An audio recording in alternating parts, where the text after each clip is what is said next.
It's a beautiful morning to you all. This is Carnival Breakfast Show coming to you from Carnival Radio Enjoyment Unlimited Station, your feel good radio. My name is Joseph Hoyekola. Welcome to Carnival Newspaper Review. Welcome on board. Welcome once again.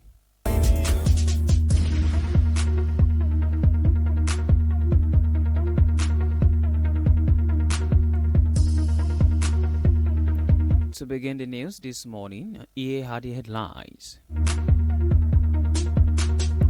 Presidential fleet 200 families displaced as NAF demolishes houses.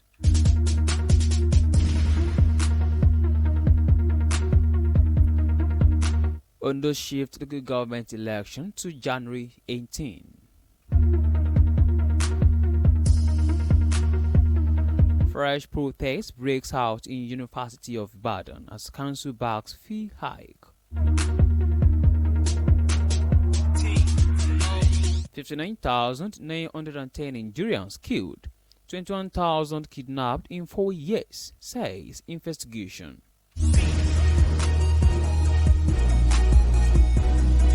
Nigeria government issues traders 30-day ultimatum to crash prices.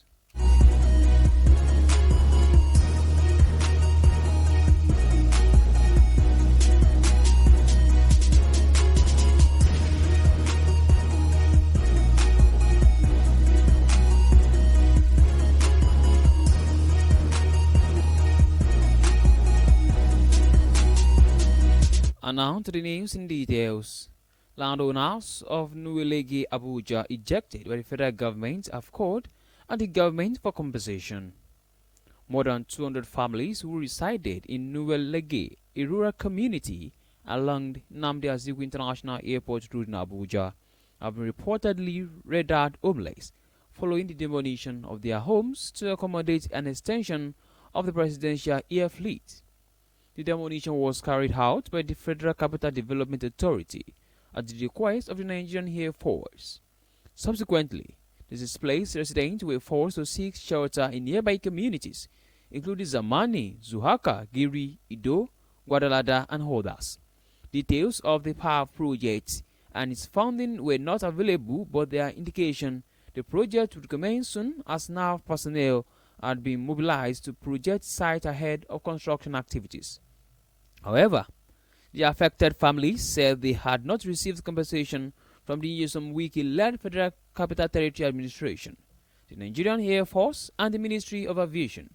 On Wednesday, newsmen who visited Nuwalege, previously inhabited by Abuja natives and other Nigerians, was prevented from accessing the community by heavily armed Air Force personnel guarding the site. Last December, during a citizen engagement with the community, the director of the FCT Department of Development Control, Muta Galadima, said the Air Force had written to the federal FCT minister giving notice of the plan to relocate the resident, noting, however, that the status of compensation of the people was uncertain. Addressing journalists after the demolition in January, the director claimed that the residents were given a too much notice before the exercise, adding that his office had informed the Air Force of the administration's policy on relocating indigenous communities. For more details, please visit Punch newspaper. Presidential fleet 200 families displaced as NAV demolishes houses.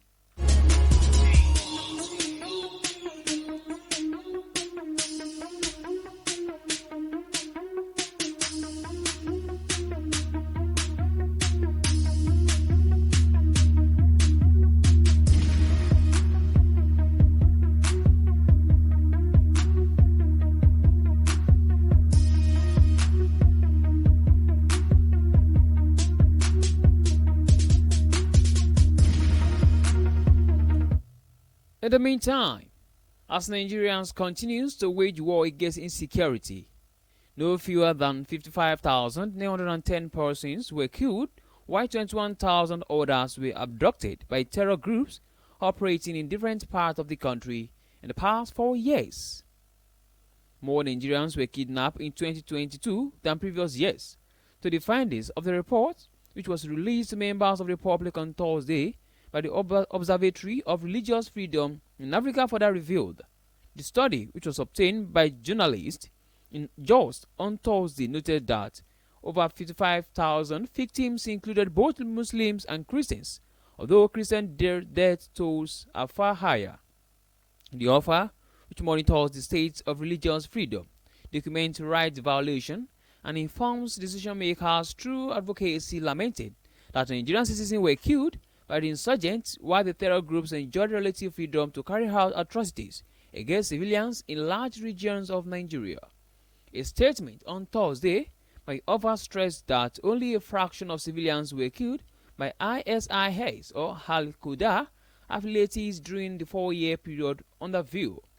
The statement, signed by the organization data scientist Franz Verhoeven, which was titled Blind Isis to Bloodshed, Fulani ethnic militia killing Nigerian civilians unopposed. The days of the mass killings, which was made public in a statement on Thursday, further read: mass killings, abduction, and torture of all families go largely unchallenged as military pursue targets hundreds of miles away, finds 4 years later project. For more details, please visit Punch newspaper. 55,910 Nigerians killed, 21,000 kidnapped in 4 years, says investigation.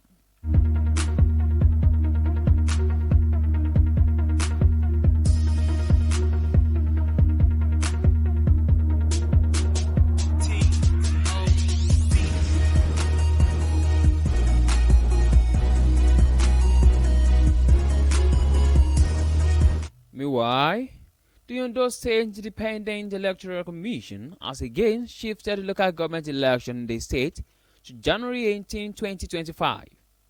ODEC Chairman Dr. Joseph Aremo disclosed this during a stakeholders meeting held at the Commission's headquarters in Akure, the state's capital, on Thursday. The election, which was to be conducted on December 16, 2023, was postponed to February 17, later postponed to July 13, and finally postponed indefinitely before the announcement of the new date. Aremo, who assured residents of the Commission's readiness to conduct a free, fair, and credible election, stated that the exercise will be transparent. He urged political parties that had conducted primaries before the postponement to forward the validated list of candidates to the Commission. Speaking further, he said that the distribution of non-sensitive materials to the 18 local governments will take place from January 6, 2025 to January 10, 2025. Also speaking, the state chairman of the Inter-Party Advisory Council, Mr. Alaoluwa Adesanya, expressed satisfaction with the ODEC chairman's presentation on the preparedness of the commission for the election. Adesanya assured the commission and residents of IPAC's participation in the election. For more details, please visit Vanguard newspaper on those shift local government election to January 18.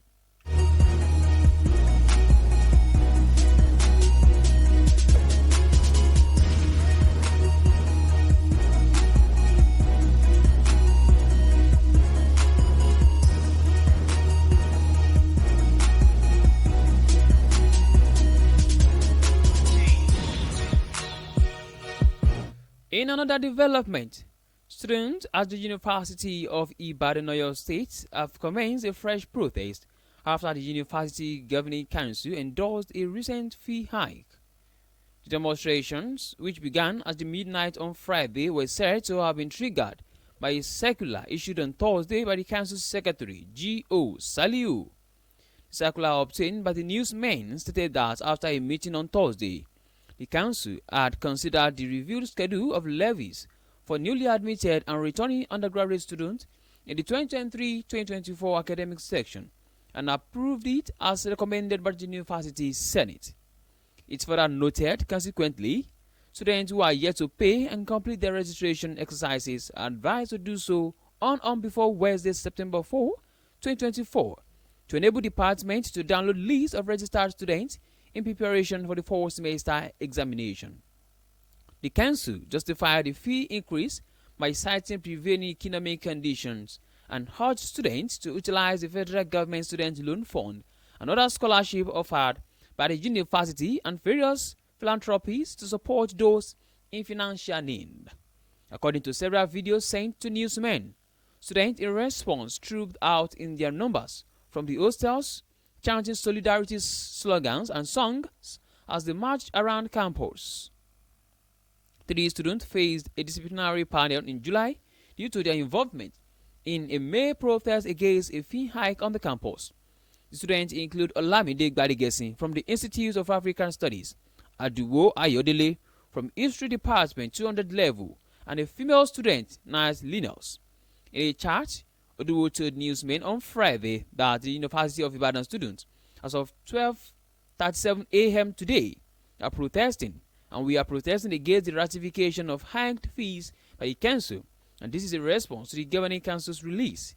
In April, National Association of Nigerian Students kicked against the outrageous fee hike for the new UI students, citing financial burdens imposed on families already grappling the economic challenges. According to NANS Public Relations Officer Victor Ibudu, the fee increase for the 2023-2024 academic section, which ranged from 230,000 to 412,000, was unacceptable. For more details, please visit Punch newspaper. Fresh protest breaks out in UI. As council backs fee hike.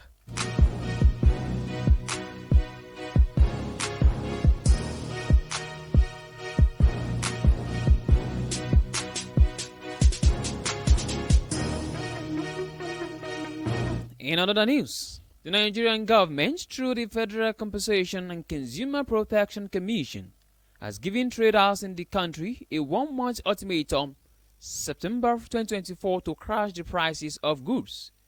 FCCPC Vice Chairman Tuji Bello disclosed this during a stakeholders meeting on exploitative prices in Abuja on Thursday. According to him, the Commission has uncovered several cases of exploitative prices by Nigerian traders. He said a supermarket in Lagos increased the price of fruit blender known as Ninja by 500% from 140,000 sold in Texas, United States, to 944,999 naira in a supermarket in Victoria Island, Lagos, Nigeria. Tunji told traders that unwholesome practices, including price fixing and gouging, were threatening the stability of the economy. Consequently, the EVC said the Commission will begin enforcement after the September 2024 moratorium. This comes as traders in the meeting blamed the cost of importation, transportation costs, and other variables for the rise in the prices of goods. According to NAM, the chairman of the National Association of Nigerian Traders, FCT chapter, Ifeanyi Okoko, said that charges on imported goods at the ports also contributed to the high in prices. He begged the Commission to set up a task force and involve the association in its enforcement. This comes as Nigerians continue to groan over the rising cost of living. Our July's headline and food inflation stood at 33.40 and 39.53% respectively. For more details, please visit Daily Post newspaper. Nigeria government issues traders 30-day ultimatum to crash prices.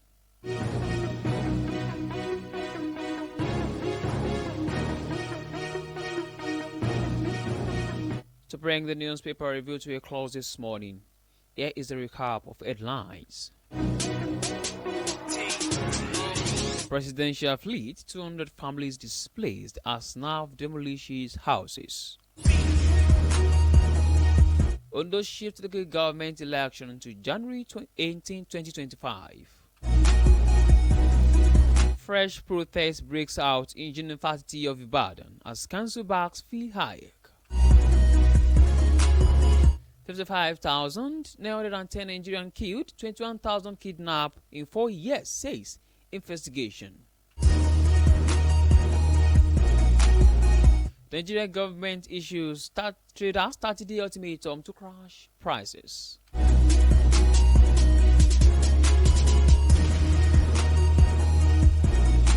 And with that, we've come to the end of newspaper reading Canva Radio.